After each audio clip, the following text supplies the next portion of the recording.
Le Premier ministre chef du gouvernement était dans la région d'Agadez où il a visité l'aménagement de la vallée de l'Iraser de la plaine de Tamesna. Le constat est amer après 19 mois de début de travaux sur le premier site expérimental. Par contre, Brigitte Raffini s'est dit satisfait de la mise à disposition de la Société du riz du Niger d'une nouvelle usine de décortiquage de riz paddy par la JICA. La 5e campagne de mobilisation sociale contre les IST VS-Sida au sein des forces de défense et de sécurité a été lancée ce jour. La cérémonie de lancement a eu lieu à Agadez, même activité lancée dans les autres régions du pays. Mesdames et messieurs, bonsoir, merci de votre fidélité. Tout d'abord, le Conseil des ministres qui se réunit ce jour, vendredi 27 décembre 2013, dans la salle habituelle de délibération sous la présidence du président de la République Issoufou Mahamadou, président du Conseil des ministres. Après examen des points inscrits à l'ordre du jour, le Conseil a pris d'importantes décisions. Borika Al-Badia. Au titre du ministère des Mines et du Développement industriel, le Conseil des ministres a examiné et adopté le projet de décret modifiant et complétant le décret numéro 2006-265/PRN/MME du 18 août 2006 fixant les modalités d'application de la loi minière. L'article 51 de la loi minière dispose que le permis de recherche et le permis d'exploitation sont assortis d'une convention minière que l'État doit passer avec le ou les titulaires de ces permis préalablement à leur émission. En son article 136, la même loi prévoit que les conventions en application antérieurement à la date de sa promulgation demeurent en vigueur jusqu'à l'expiration de leur durée de validité.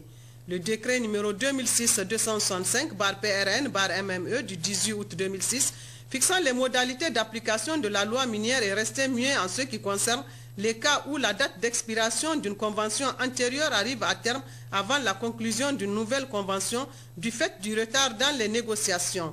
Le présent projet de décret intervient pour combler ce vide juridique en modifiant le décret numéro 2006-265/PRN/MME du 18 août 2006 précité. Au titre du ministère des Enseignements professionnels et techniques, le Conseil des ministres a examiné et adopté le projet de loi déterminant les principes fondamentaux de l'enseignement et de la formation professionnelle et technique au Niger. Le présent projet de loi a pour objet de déterminer les principes fondamentaux de l'enseignement et la formation professionnelle et technique. En effet, la mise en œuvre du plan de développement économique et social, du PSEF, et de la politique sectorielle de l'enseignement et de la formation professionnelle et technique nécessite la mise en place d'un corpus juridique spécifique à ce sous-secteur qui reste l'un des moins encadrés par la législation. Par ailleurs, le Niger s'est engagé vis-à-vis d'un certain nombre de partenaires extérieurs pour le développement de l'apprentissage et des compétences, l'insertion et l'orientation professionnelle. En effet, sur le plan institutionnel, la politique nationale de l'EFPT a prévu la création et la mise en place des instruments nécessaires pour assurer la qualité des enseignements et de la formation. C'est pour satisfaire à ces exigences et remédier aux différents problèmes que connaît ce secteur que le présent projet de loi est élaboré. Ce projet de loi sera transmis à l'Assemblée nationale pour adoption. Mesures nominatives. Le Conseil des ministres a examiné et adopté les mesures individuelles suivantes. Au titre du cabinet du Premier ministre, secrétariat général du gouvernement, M. Agak Ibrahim Oumar, directeur administratif matricule 50 939 Barté, est nommé inspecteur à l'inspection générale de la gouvernance administrative au secrétariat général du gouvernement en remplacement de M. Ahmed Dammalam appelé à d'autres fonctions. M. Atikou Seydou, magistrat matricule 97 825 bar-M, est nommé conseiller en droit des affaires au HADA en remplacement de M. Sahabi Oumarou appelé à d'autres fonctions. Au titre du ministère des Finances, M. Taher Hassan, inspecteur principal du Trésor, matricule 64 209, précédemment directeur général du contrôle financier, est nommé secrétaire général en remplacement de M. Jibril Anounou, appelé à d'autres fonctions. M. Ali Sunna Mamadou, inspecteur principal des douanes, est nommé conseiller technique du ministre. M. Adamou Moumouni est nommé conseiller technique du ministre. M. Abdoulaye Lompo Félix, directeur administratif, matricule 51 126, précédemment directeur de la législation, est nommé conseiller technique du ministre chargé de la législation. M. Jibril Anounou, inspecteur principal des douanes, matricule 30 415, précédemment secrétaire général, est nommé inspecteur général des services. Madame Hamid Soumariama Yarima, directeur administratif, matricule 35 236 bar Z, précédemment directrice générale de l'inspection des finances, est nommée directrice générale du contrôle financier en remplacement de M. Taher Hassan appelé à d'autres fonctions. Madame Rabo Fatima, directeur administratif, matricule 49 097, précédemment directrice générale du contrôle des marchés publics et nommée directrice générale du budget, en remplacement de M. Agas Salmanou, appelé à d'autres fonctions. M. Sayadi Assouman, directeur administratif, matricule 48 999, précédemment à la direction de la monnaie, du crédit et de l'épargne, est nommé directeur général des réformes financières en remplacement de M. Mohamed Sani Kanta, appelé à d'autres fonctions. Mme Djambala Ramatou, directeur administratif, matricule 53 761, est nommée directrice générale du patrimoine de l'État en remplacement de M. Hamidou Harouna, appelé à d'autres fonctions. M. Hamma Hamadou, inspecteur principal du Trésor, est nommé directeur général des impôts en remplacement de M. Ide Kalilou, appelé à d'autres fonctions. Mme Maïna Kagama Para, inspecteur principal du Trésor, matricule 51 497, précédemment directrice des ressources humaines à la direction générale du Trésor et de la comptabilité publique, est nommée directrice générale des ressources et des moyens généraux. M. Mani Abdoussalam Kaché, inspecteur principal du Trésor, matricule 33 216, est nommé directeur de l'ordonnancement, de la vérification et de l'appurement en remplacement de Mme Bassir Mariama, appelée à d'autres fonctions. M. Issa Darehim Aboubakar, inspecteur principal des contributions diverses, matricule 57 340, précédemment à la direction générale des impôts, est nommé directeur de l'inspection des services et de la qualité. M. Mohamed Harouna, inspecteur principal des contributions diverses, précédemment à la direction générale des impôts, est nommé directeur du contrôle fiscal et des enquêtes.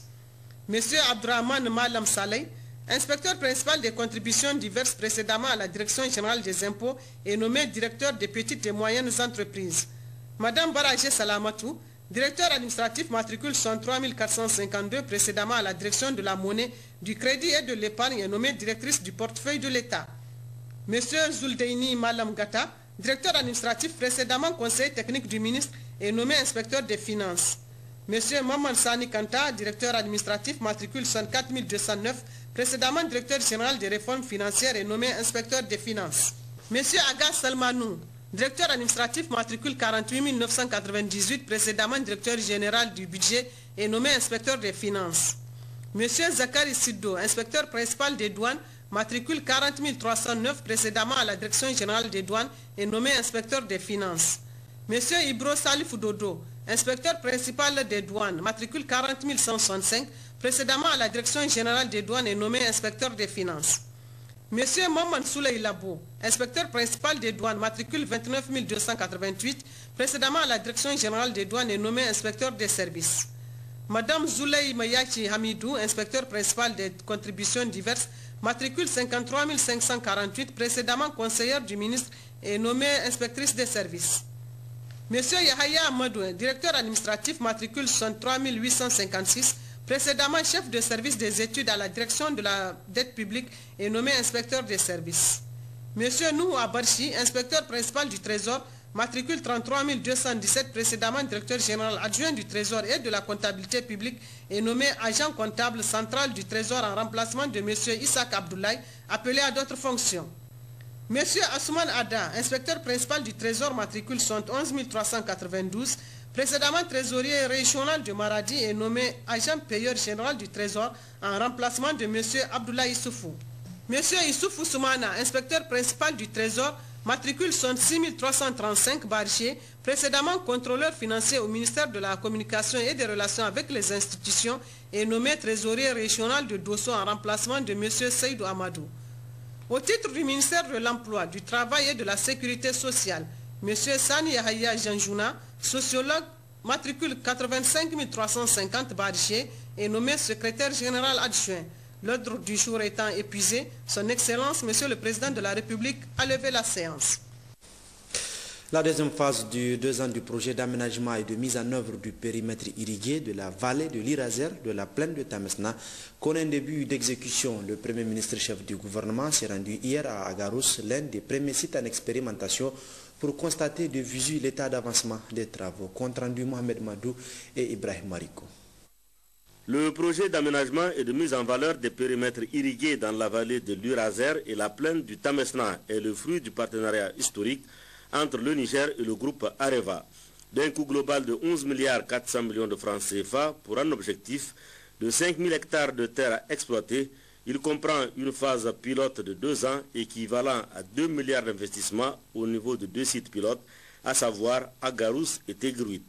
En se rendant hier après-midi à Agarous, l'un des sites choisis à titre expérimental, le Premier ministre Brigitte Raffini, qui accompagne plusieurs membres du gouvernement, le gouverneur de la région d'Agadez, le colonel-major Garba Mekido, les représentants du corps diplomatique et les chefs coutumiers, a tenu à constater de visu l'état d'avancement des actions programmées. La délégation conduite par le chef du gouvernement a reçu un accueil chaleureux et enthousiaste de la part des populations fortement mobilisées pour la circonstance. Dans son mot de bienvenue, le maire de la commune urbaine de Tiozrine, Issouf Maha, n'a pas tari d'éloge à l'endroit des autorités de la 7e République. Il a fait une mention spéciale de félicitations au président Issoufou Mahamadou qui place la sécurité alimentaire au cœur de ses priorités à travers la mise en œuvre de l'initiative 3N. Abondant dans le même sens, le directeur général de Areva Mine Niger, Ibrahim Kourmou, a tenu à réaffirmer l'engagement inébranlable de son groupe minier d'accompagner le Niger dans ses efforts visant l'atteinte des nombreux objectifs assignés à l'initiative 3N des Nigériens nourrissent les Nigériens. Le financement à hauteur de 11 milliards 400 millions de francs CFA du projet Irazer Tamesna confirme selon lui le dynamisme de ce partenariat vieux de plusieurs décennies. Le gouverneur d'Agadez mettra lui l'accent sur les immenses potentialités que renferme la zone d'intervention du projet en matière de promotion des cultures irriguées. Le colonel-major Garba Mekido estime à 100 000 hectares les superficies en terre exploitables et signale la présence d'une des plus importantes nappes souterraines de la sous-région. C'est dire, a-t-il déclaré, que la région d'Agadez peut contribuer à la réalisation de la sécurité alimentaire, pilier indéniable du programme de renaissance du président de la République. Pour le Premier ministre M. Brigitte Raffini, le gouvernement entend faire de la vallée de l'Urazer un véritable pôle de production agro-pastorale à l'heure où l'initiative 3N entre dans une phase d'accélération de sa stratégie de mise en œuvre. Voilà 7 ans. 7 ans que nous avons eu une annonce de notre partenaire Areva, c'est-à-dire en 2006, qui nous a offert une enveloppe de 11 milliards pour la mise en valeur de la vallée de l'Urazer et de la plaine du Tamesna. 7 ans se sont écoulés, il n'y a pas eu d'action, malheureusement, véritable. Il y a de cela 7 mois, ça veut dire 19 mois, nous avons mis en place une unité, un projet pour la concrétisation de cette idée de projet avec l'accord cette fois-ci déterminé de notre partenaire qui s'est engagé cette fois-ci effectivement à décaisser les montants pour permettre de réaliser les investissements pour la mise en valeur de la vallée de l'Urazer et du Tamesna. Alors l'objet de ma visite, ce n'est pas de lancer les travaux de l'Urazer comme j'ai entendu le dire ici. Pour moi, les travaux ont été lancés depuis la mise en place du projet il y a de cela 19 mois. Donc nous sommes venus ici pour en quelque sorte une évaluation de l'action de ce projet qui a démarré encore une fois, voici 19 mois.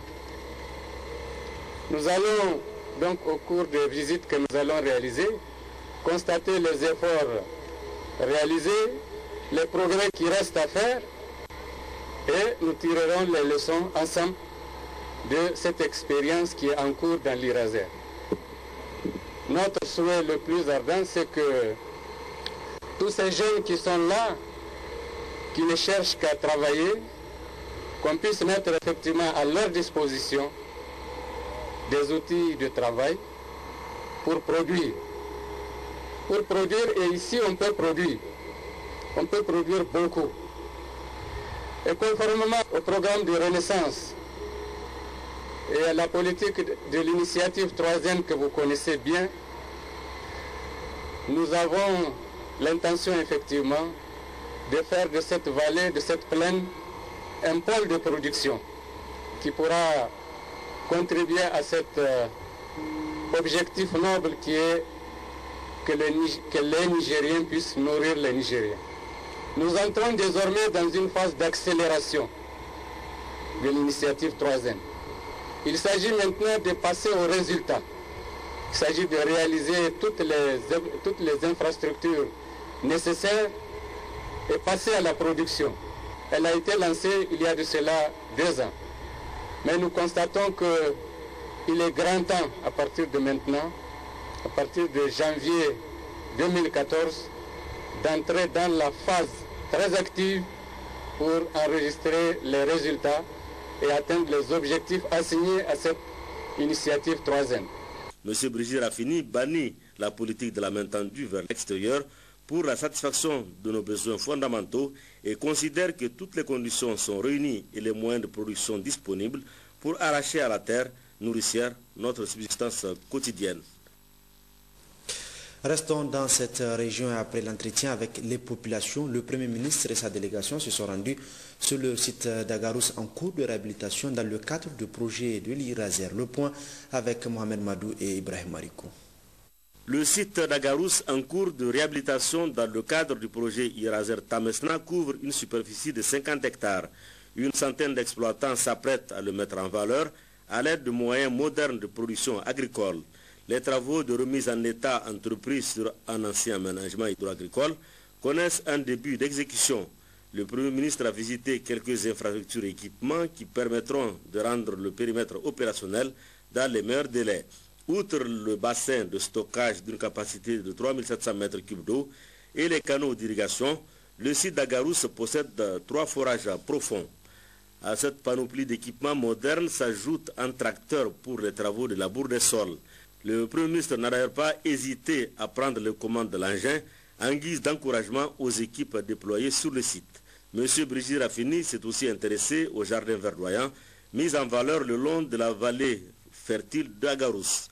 Avec les moyens de bord, les exploitants épaulés par l'État ont réussi à engranger d'importantes récoltes d'oignons de qualité destinées à l'exportation en direction des pays voisins. Les impressions du Premier ministre à l'issue de sa visite sur les 2 sites. J'ai de l'espoir dans les 2 cas que j'ai visités.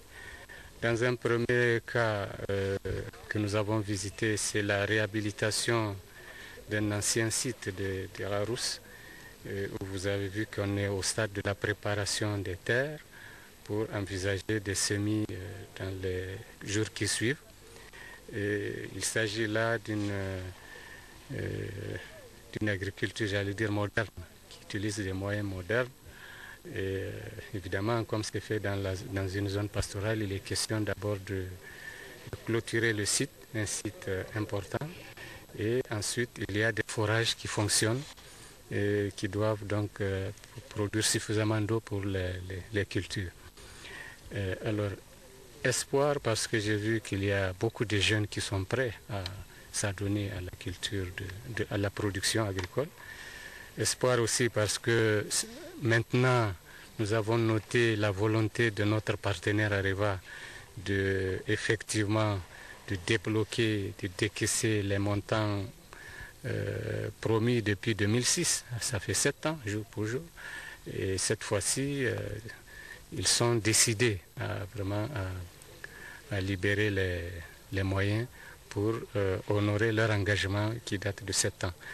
C'est un espoir pour nous, mais nous connaissons nos lourdeurs, nous connaissons nos pesanteurs et je crains fort que nous ayons besoin de suivre de très près ici pour que les résultats se fassent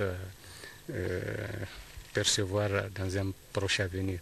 Et c'est pourquoi nous avons demandé, nous avons insisté pour que cette fois-ci au moins, ce périmètre-là puisse, même si c'est la phase pilote, qu'il puisse voir le jour, puisque nous avons un projet qui a été mis en place il y a plus d'1 an. Et nous sommes encore à ce stade, alors que le financement existe. Nous disons qu'à cette allure, c'est inquiétant. Alors c'est pourquoi cette fois-ci, nous avons insisté pour que véritablement on passe à la vitesse supérieure, pour qu'on passe à la phase de production concrète. Et je pense que les choses ont été mises au point. Nous pouvons espérer que très prochainement les choses se mettent en place effectivement puisqu'il y a un début d'exécution.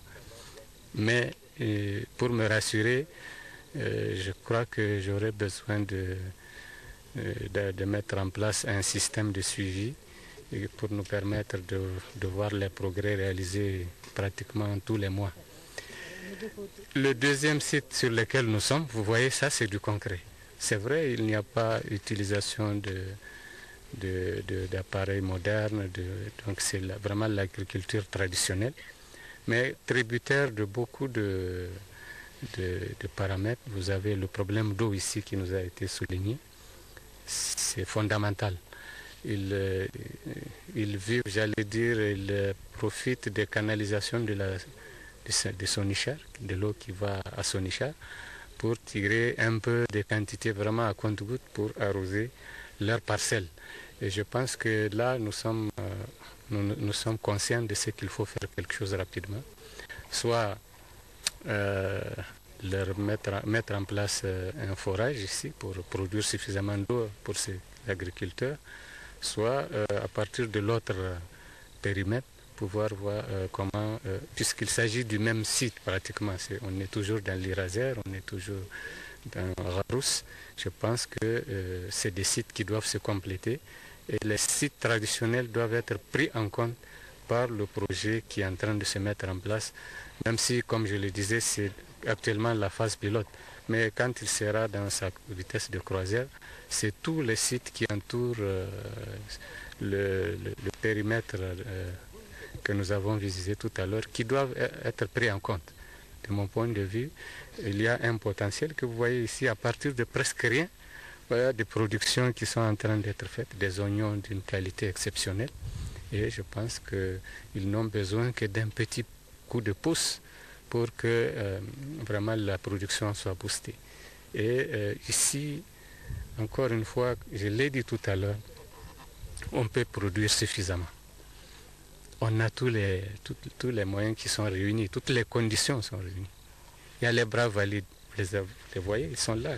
Ça ne pousse pas naturellement, c'est les gens qui ont fait ça.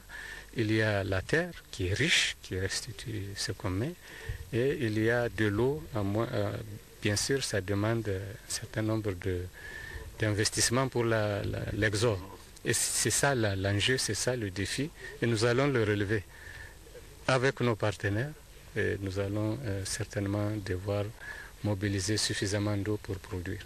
Je crois que là, on peut dire que pour que notre politique de Nigériens nourrisse les Nigériens soit effectivement ici à Rarous pour qu'elle puisse contribuer à l'effort national, il est bon qu'on redouble d'efforts pour que le projet Iraser et Tamesna soit une réalité.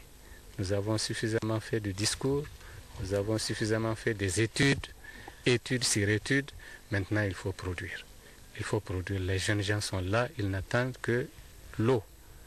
L'eau seulement. On met l'eau à la disposition et on aura la production. Le projet donc Iraser qui suscite tant d'espoir chez les populations dans le cadre de la lutte contre l'insécurité alimentaire. Dans le même cadre toujours, le Niger, à travers la société du riz du Niger, vient d'être doté de nouvelles usines de décortiquage du riz paddy d'une valeur de plus de 500 millions de francs CFA, une émanation de l'agence japonaise pour la coopération internationale JICA. C'était à Kirkusei, à Niamey, à travers une cérémonie qui a enregistré la présence du Premier ministre chef du gouvernement Brigitte Rafini, qui n'a d'ailleurs pas caché sa satisfaction contrairement à l'exécution des travaux au niveau du projet Iraser de la vallée de Tamesna. C'est Soumela Ibrahim et Issaka Issa. Par la présente coupure de ruban, le Premier ministre Brigitte Rafini réceptionne et lance officiellement le démarrage de l'usine de décortiquage du riz paddy mise à la disposition du Niger par le gouvernement du Japon. Auparavant, le représentant au Niger de l'agence japonaise pour la coopération internationale décrivait le projet. Cette usine, la troisième du genre financée sur les fonds de contrepartie de l'aide alimentaire du Japon, après celle de Kolo et Tilaberi, pour un montant de 591 316 956 francs CFA, contribuera à renforcer les capacités de production de la société riz du Niger pour répondre plus efficacement aux exigences d'une pleine participation à l'effort de sécurité alimentaire au Niger. Le ministre en charge du commerce, lui, situait toute l'importance d'une telle donation pour le Niger. Au moment où le gouvernement du Niger, sous la conduite éclairée de son Excellence M. Brigitte Rafini, met en œuvre le programme 3N de son Excellence M. Issoufou Mahamadou, président de la République, chef de l'État, en vue de juguler les crises alimentaires et nutritionnelles récurrentes consécutives aux aléas climatiques, le gouvernement du Japon vient de concrétiser une fois de plus l'exemplarité de la coopération Niger-Japon avec la remise officielle ce jour 27 décembre 2013 d'une nouvelle usine de décortiquage de riz paddy d'une capacité de 3 tonnes par heure pour une valeur de 591 316 956 francs CFA. À cela s'ajoute la contribution de l'État du Niger à travers des exonérations fiscales pour un montant de 140 73 696, la réhabilitation des bâtiments existants pour 66 millions sur le budget national et la participation du RINI pour supporter les différents frais d'installation à hauteur de 30 84 778. Pour Brigitte Rafini, après un tour des installations de la société Le Riz du Niger, pense qu'il faudrait inscrire cette contribution nippone dans le mouvement désormais enclenché vers l'atteinte des objectifs de l'initiative 3N. Je suis très heureux de me retrouver cet après-midi à l'occasion de cette cérémonie de lancement de la production du Niger, ici après la réhabilitation de cette usine, une usine flambant neuve, acquise grâce au partenariat très fructueux que nous avons avec la coopération japonaise. Je profite de l'occasion pour les remercier très sincèrement pour cet investissement qui nous est particulièrement indispensable dans le cadre de notre politique comme vous le savez, qui consiste à demander à ce que les Nigériens se prennent en charge sur le plan alimentaire, donc que les Nigériens nourrissent les Nigériens. Et comme vous le savez, à partir de cette année, de la fin de cette année, donc en début 2014, nous entrons véritablement dans la phase d'accélération de l'atteinte des objectifs de l'initiative 3N. Et je pense que ce genre d'initiative que nous venons d'inaugurer concourt effectivement à ce mouvement d'accélération, puisque nous voulons effectivement au cours des 2 prochaines années véritablement atteindre les objectifs que nous nous sommes fixés, à savoir que tous nos besoins alimentaires soient couverts par la production nationale. C'est ça notre objectif. Et même arriver à dégager des excédents. Nous pouvons le faire puisque nous avons toutes les potentialités pour le faire. Et Monsieur le Premier ministre de finir par une invite à tous les Nigériens pour non seulement leur engagement pour une croissance de la production du riz local, mais aussi et surtout pour sa consommation. À la primature, le chef du gouvernement, Brigitte Rafini, a reçu en audience cet après-midi l'ambassadeur sortant de la France au Niger, Christophe Bouchard, qui est en fin de mission.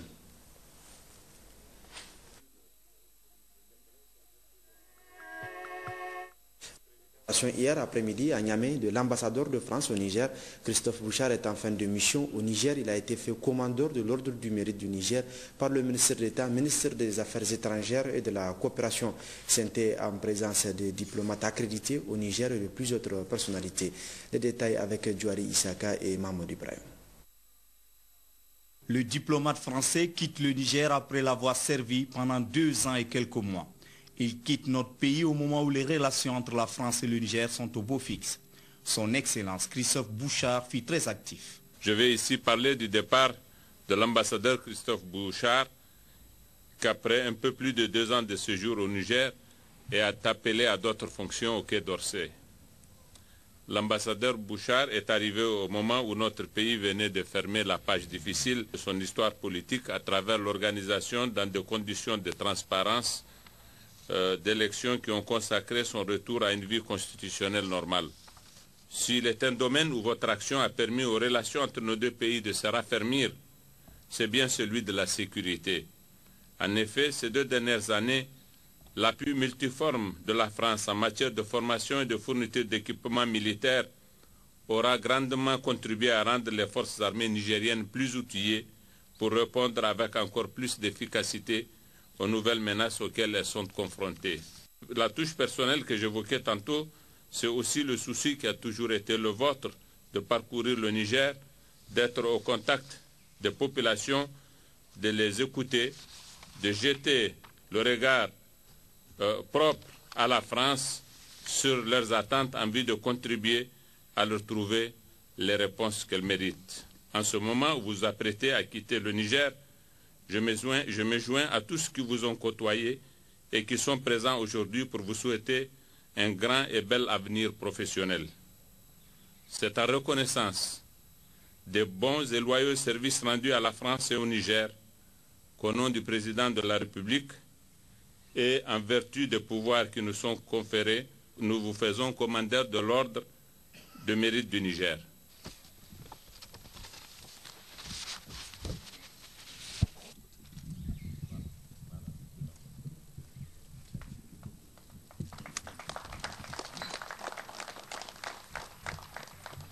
L'ambassadeur français s'est dit très heureux d'avoir servi ce grand pays et a profité de l'occasion pour remercier le chaleureux peuple nigérien et ses autorités. Je suis particulièrement honoré par la décoration qui vient de m'être remise. Je veux tout d'abord vous exprimer, Monsieur le ministre d'État, tous mes remerciements et vous demander de bien vouloir les transmettre à son Excellence, Monsieur le Président de la République. Cette marque de considération me touche énormément. J'y vois la reconnaissance du travail que l'ensemble des services de cette ambassade, des autres institutions françaises et franco-nigériennes ont mené à vos côtés pendant ces dernières années. Notre travail commun a incontestablement bénéficié de cette stabilité politique dont on ne peut que souhaiter qu'elle devienne la plus banale possible au Niger. Je crois que nous avons de fait contribué, chacun en ce qui nous concerne, à redonner, comme vous l'avez dit, à la relation franco-nigérienne toute sa place, qui fait aujourd'hui du Niger l'un des pays les plus écoutés et les plus respectés parmi nos partenaires africains. Je garderai bien sûr le souvenir du Niger, du pays, de ses habitants. Comme je l'ai dit, j'aurais souhaité encore plus sillonner le pays, mais je ne l'oublierai pas, le pays réel, des bords du fleuve Niger aux étendues du Nord. Et ce peuple, le peuple nigérien, qui sait faire face avec fierté et détermination aux difficultés de la vie dans le monde sahélien. Ce peuple pacifique et hospitalier, mais aussi jaloux de sa souveraineté et de son identité. C'est bien ici le pays de Kaosen et de la Saraounia. Au Niger, depuis septembre 2011, Christophe Bouchard est rappelé en France pour prendre en charge la direction des Français à l'étranger et de l'administration consulaire. Autre cérémonie, celle de consécration ce jour à l'école de formation des officiers des forces armées nigériennes et Fofan de la 10e promotion baptisée lieutenant Nassirou Soumane Garba et avec pour parrain le colonel à la retraite Moussa Moumouni Jarmakoy. C'est une cérémonie qui a enregistré la présence de plusieurs responsables militaires et civils dont le ministre de la Défense par intérim Hassimi Massoudou. C'est Soumela Ibrahim à côté Wakalas. Dans la pure tradition militaire, avec au rendez-vous fanfare et honneur,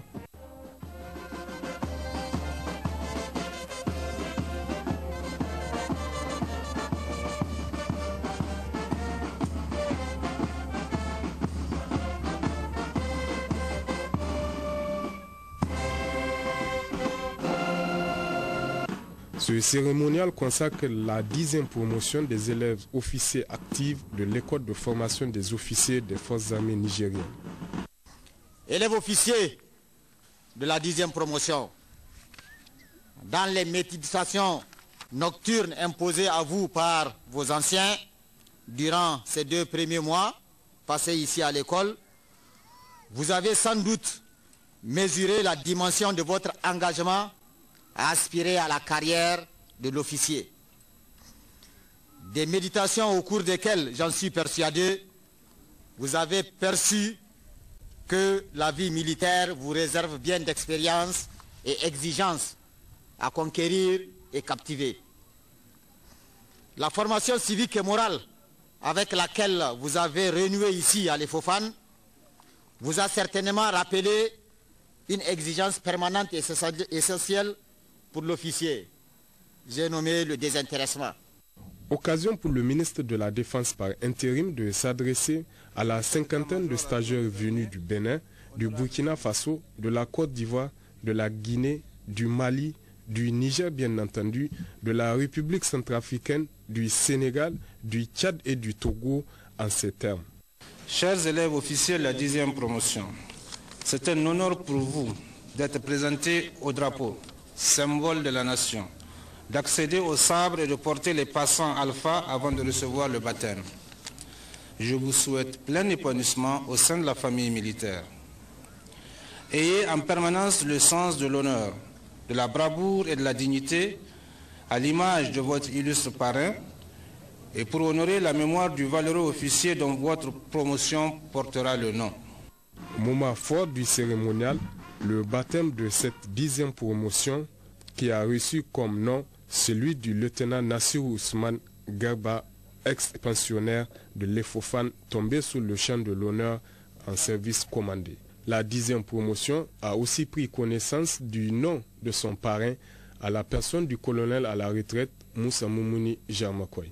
La promotion Nassirou Ousmane Garba a enfin exécuté son premier salut en tant qu'élève officier actif avant d'entamer son champ de guerre. Berceau, les grands guerriers, défenseurs de la nation, en avant et au bas. Restons dans le cadre militaire. En début de semaine, c'était les enfants de troupes du Prytanée militaire de Niamey qui est à sa 18e promotion avec notamment 84 élèves de 11 nationalités, dont 20 filles qui ont été baptisées. C'était en présence cette fois-ci des responsables civils et militaires également, dont le ministre de la Défense nationale par intérim, Hassoumi Massoudou. On retrouve l'infatigable Sénou Soumela Ibrahim.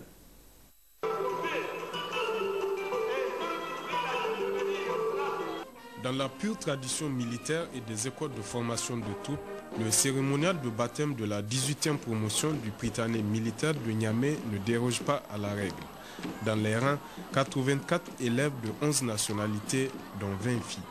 Élèves de la 18e promotion, 3 mois durant, en dépit de votre jeune âge, variant de 10 à 14 ans, vous avez reçu de vos aînés une initiation à la vie militaire sous la supervision de votre encadrement.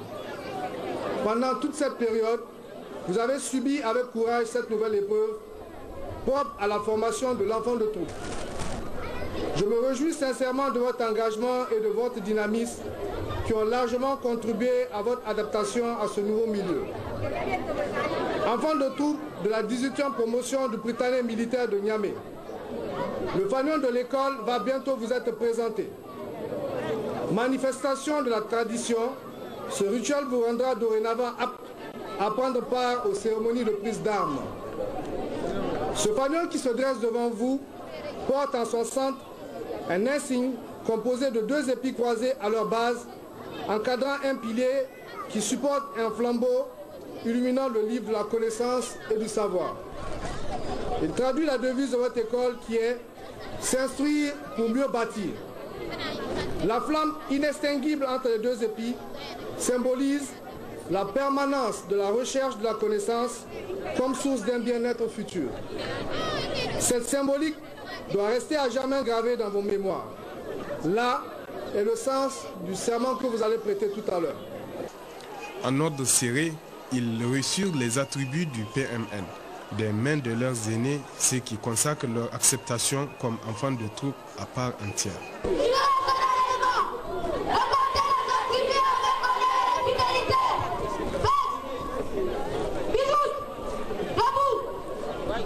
Et le serment démontre de leur engagement à se plier aux lois et règlements de l'école.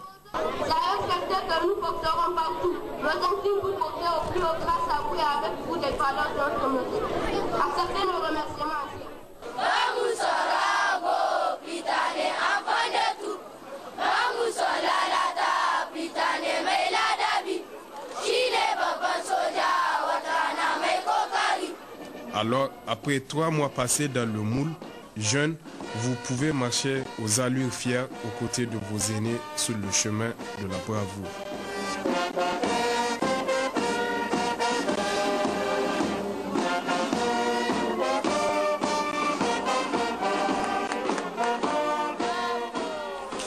Retour à l'intérieur du pays avec le lancement officiel ce matin à Agadez de la 5e campagne de mobilisation sociale contre les IST, VIH et SIDA au sein des forces de défense et de sécurité.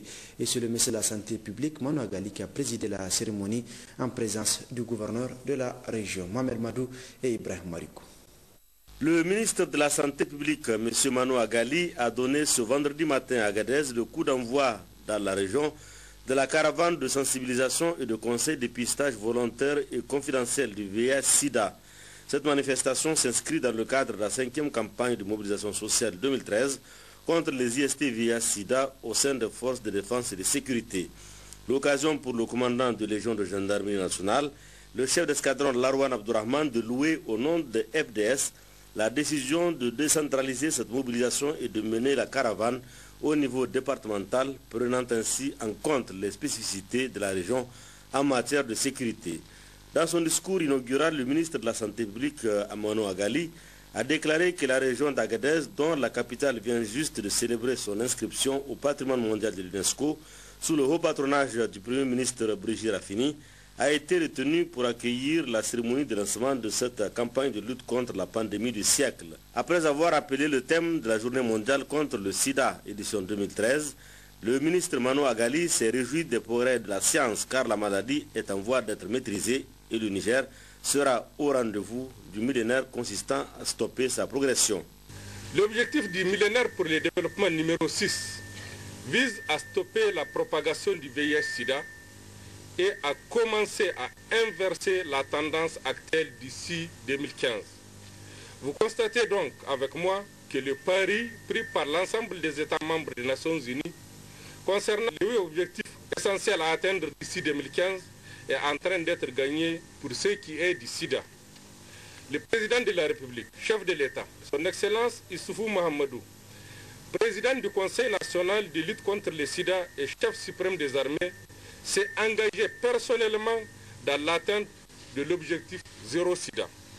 Au niveau national, en 2002, la séroprévalence était de 0,87% selon les résultats de l'enquête nationale de séroprévalence. En 2006, les résultats de l'enquête démographique et de santé à indicateurs multiples relevaient un taux de 0,7%. Finalement, en 2012, cette séroprévalence est de 0,4%.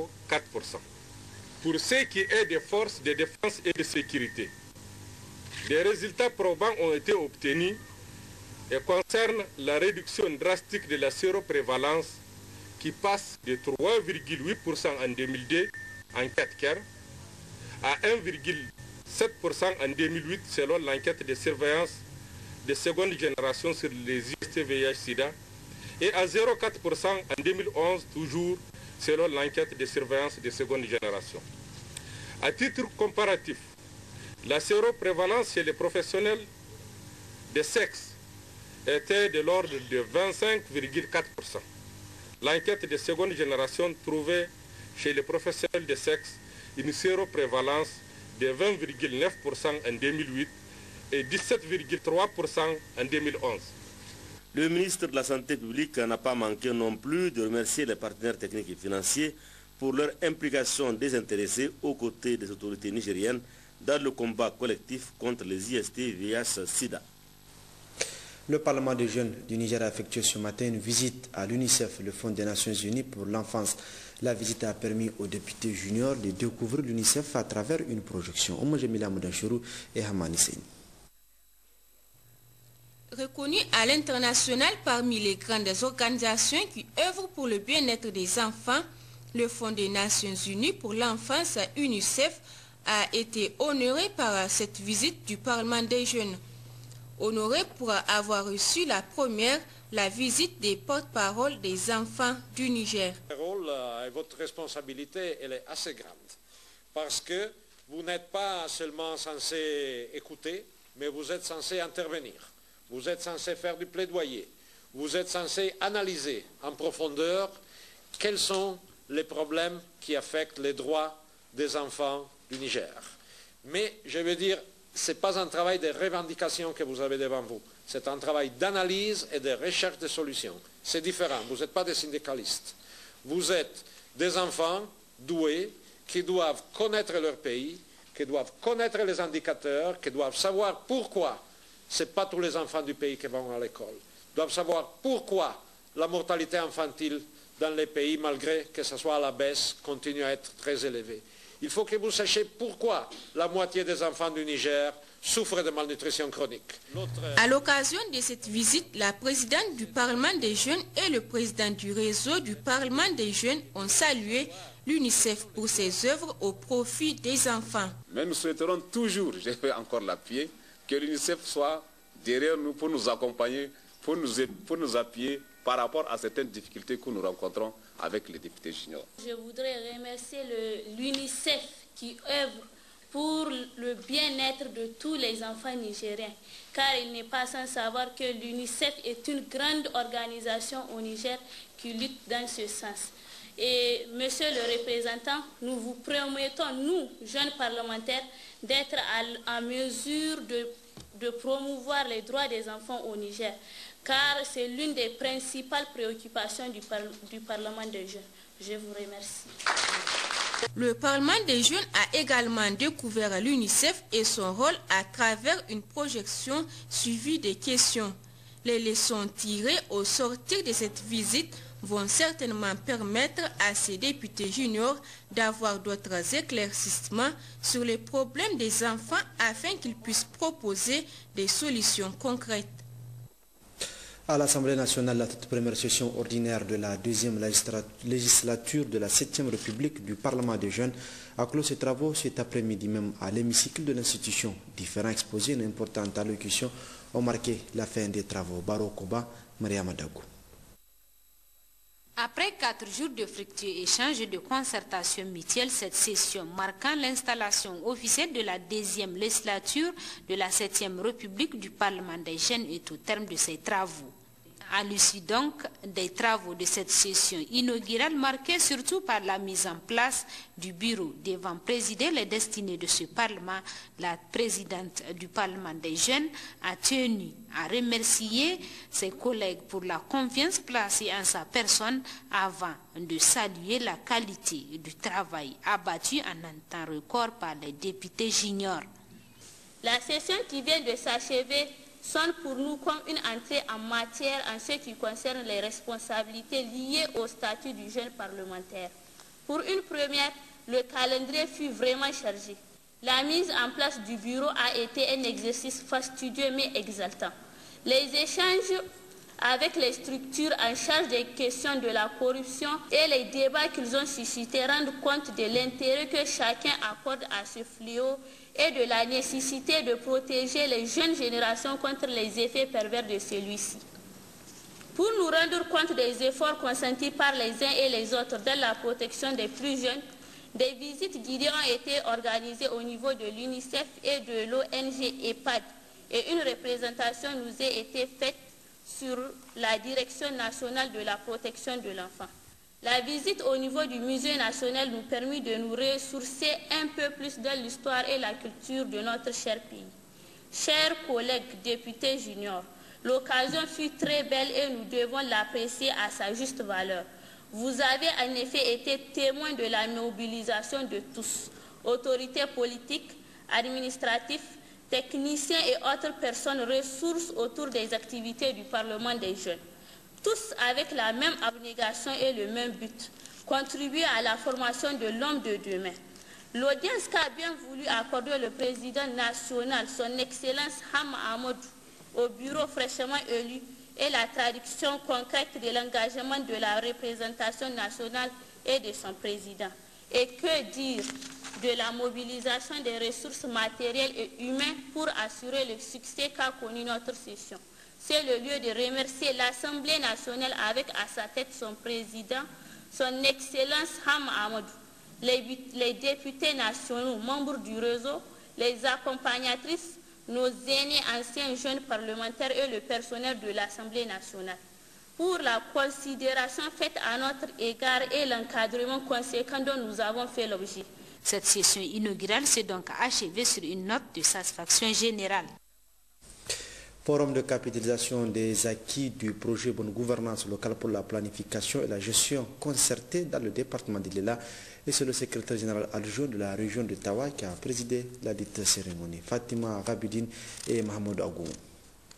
Cette cérémonie a été marquée par plusieurs allocutions, à savoir celle du maire et du préfet qui ont tour à tour souhaité la chaleureuse bienvenue aux participants et leurs sincères remerciements à l'Union européenne pour son appui financier ayant permis à la réalisation du projet Bonne Gouvernance locale à Ilela.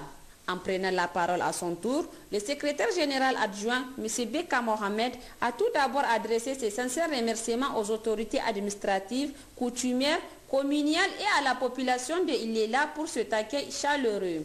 Cette cérémonie est d'une grande importance car, à part le département d'Ilela, 3 autres communes à savoir Badagishiri, Tajaye et Bagaroua ont bénéficié du projet, d'où les populations de ces communes ont reçu d'importantes réalisations. Le projet Bonne Gouvernance locale pour planification et la gestion concertée dans le département d'Ilela a été financé par l'Union européenne et a pour partenaire la commune urbaine d'Ilela au Niger, la commune des jeunes en Italie et l'ONG COSPE.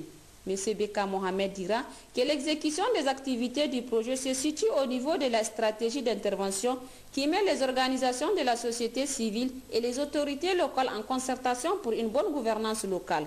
L'objectif visé par cette cérémonie est l'amélioration des conditions de vie des populations rurales, ce qui cadre parfaitement avec l'ambition de son Excellence Issoufou Mamadou, président de la République, chef de l'État, a-t-il ajouté. Avant de terminer son propos, M. Beka Mohamed a attiré l'attention des participants aux travaux du forum. Saisissant l'occasion, le coordonnateur de l'ONG Coopération pour le développement des pays émergents COSPE, M. Ilyassou Moussa, a situé l'objectif de ce forum. Il a pour objectif de faire une grande capitalisation de tous les acquis pour que au moins les structures mises en place dans le cadre de ce projet, notamment les cadres de concertation, qui regroupent les organisations de la société civile et les organisations et les autorités locales communales là, puissent quand même continuer les activités. Et il s'agit surtout des activités qui nécessitent des concertations. Ça ne peut pas relever uniquement de la commune ou des autorités communaux ou des conseils communaux ou encore moins seulement avec les organisations de la société. Il faut que tout le monde participe.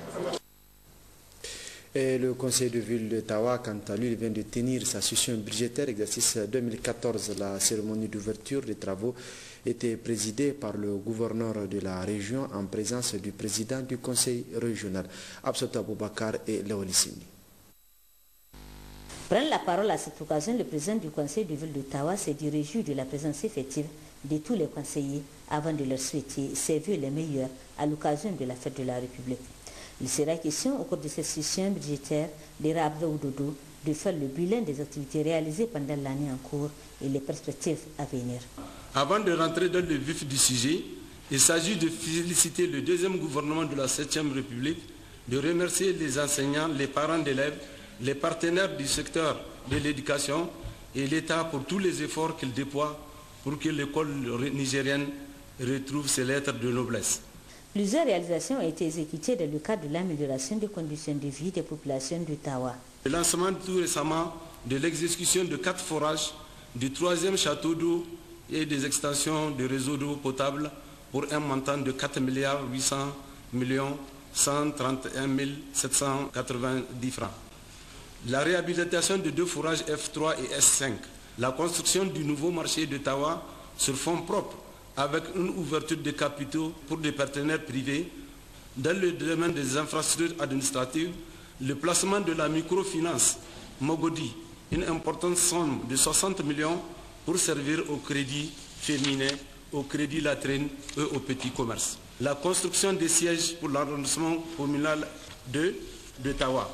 Dans le domaine de la production agricole, la mise en œuvre des opérations de distribution gratuite des vivres aux populations suite à la mauvaise campagne agricole, la distribution des semences et intrants agricoles dans le cadre du programme de la Renaissance et la construction de 9 puits maraîchers réalisés à Talabé, Tagarara et Portaou. A noter que plusieurs autres activités sont prévues pour l'année 2014. Abdraou Dodo a, au terme de son intervention, salué la bonne coopération qui a toujours existé entre sa ville et celle de Saoun et Loire, qui a appuyé l'État du Niger afin d'améliorer les conditions de vie de sa population et tous les partenaires techniques et financiers.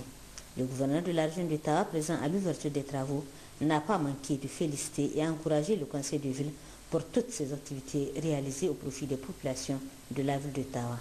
En tant que représentant du gouvernement d'Ira Salif Bormou, nous veillerons, suivrons toutes les activités de développement élaborées pour la population et à souhaiter plein succès aux travaux.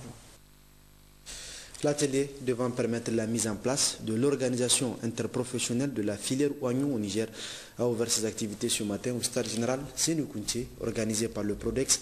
La cérémonie d'ouverture a été présidée par le secrétaire général du ministère de l'Agriculture, Ismaël Daouda et Mohamedou Adamou.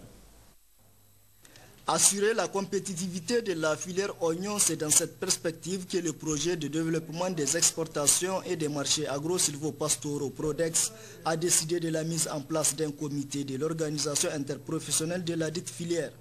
Les représentants des organisations des producteurs ont répondu massivement, ce qui témoigne de l'intérêt qu'ils accordent à cette filière oignon. Le coordonnateur national, tout en remerciant les participants, a rappelé quelques réalisations faites par le Prodex. Pour le financement du Prodex, jusqu'en fin octobre 2013, nous avons eu à financer plus de 3600 sous-projets pour lesquels il a été mobilisé 5 517 330 815, dont plus de 4 800 millions constituant la subvention qui a été accordée par le projet. Et ces sous-projets ont permis non seulement d'équiper plus de 3200 hectares de superficie irriguée. Équiper donc signifie tout ce qui concerne les activités de clôture des sites, les actions des équipements d'exor et des équipements de captage, mais aussi des équipements de distribution de l'eau. Toutes ces réalisations ont été financées par la Banque mondiale à une hauteur de 5 milliards de francs CFA et cadrent avec les objectifs du gouvernement dans sa lutte contre la pauvreté. La filière oignon constitue pour les populations du Niger un important levier de croissance économique et de lutte contre la pauvreté. C'est pourquoi, dans la conception du Prodex, cette filière a été classée parmi les filières prioritaires et a bénéficié dans le cadre de ce projet portant investissement dans ces différents maillons. Comme vous le savez, l'organisation des différents acteurs de la filière en professionnel susceptible d'accroître la valeur ajoutée au niveau des différents moyens de la filière cadre parfaitement avec l'initiative 3N. Les Nigériens nourrissent les Nigériens. À l'issue de ces assises, sortira un comité interprofessionnel national qui œuvrera pour une meilleure perspective économique et sociale de la filière oignon. Et la Jamaat islamique Ahmadiyya Niger avait ouvert ce matin sa 9e conférence annuelle à la mosquée Jamaat islamique située au quartier Cité des députés à Niamey. Cette rencontre annuelle est placée sous le thème « Dépenses dans le chemin d'Allah » dans Claude Ousmane Abdou Askou Jibril. Avec comme slogan « L'amour pour tous, la haine pour personne », la Jamaat islamique Ahmadiyya Niger est installée dans toutes les rues et régions de notre pays. La présente rencontre regroupe ainsi les différents missionnaires et délégations de l'intérieur du pays réunis à Niamey pour la 9e conférence annuelle organisée au Niger sous le thème « Dépenses dans le chemin d'Allah ». Le meilleur objectif de cette conférence annuelle qui a été commencée depuis 1891 et aujourd'hui on célèbre dans tous les continents du monde. Et aujourd'hui c'est l'édition du Niger que nous sommes là ici ensemble avec le thème de cette année, les dépenses sur le chemin de Dieu. Pour un changement radical, c'est le sacrifice qui demande. Tant que nous n'avons pas compris le sens du sacrifice, changement c'est très difficile. C'est pas seulement quand tu dis le sacrifice, c'est le dépensier de l'argent, c'est le sacrifice de ton temps, c'est le sacrifice de ta santé, c'est le sacrifice de tous les moyens que tu as disponibles, que tu portes, que Dieu t'a fourni. C'est là qui est l'objectif de cette année, de faire sensibiliser nos membres de la communauté ahmadiyya du Niger, que nous voudrions aussi un changement, c'est-à-dire changement de soi-même, de changement de nos foyers. Sachez bien que le voie sublime que le prophète Mohammed sallallahu alayhi wa sallam nous a enseigné, il a présenté un très grand sacrifice. Ses disciples, ses compagnons, nous disons les Sahaba et les Sahabiyat, ils ont passé un très grand sacrifice. Et aujourd'hui, nous remercions Allah, nous remercions